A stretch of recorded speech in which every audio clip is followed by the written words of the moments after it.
এক মিনিট। আচ্ছা মুরব্বী বলেন তো, এই বেহেশত বা দোজখের মালিক কে? আল্লাহ পরমাধিকার। মুরব্বী বলেছে বেহেশত ও দোজখের মালিক ও আল্লাহ তাআলা। আপনারা একমত? কারা একমত? এদের সাথে হাত তুলেন যারা একমত এদের সাথে। সবাই একমত। আলহামদুলিল্লাহ, আলহামদুলিল্লাহ, আল্লাহু আকবার, আল্লাহু আকবার।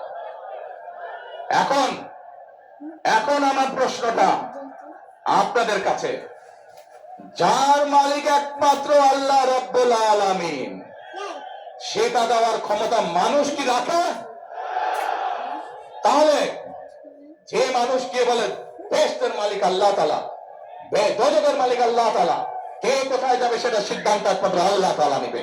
তাহলে যারা গিয়ে বলে যে তাদেরকে ভোট দিলে বেহেশতে যাবে, এটা কি হতে পারে?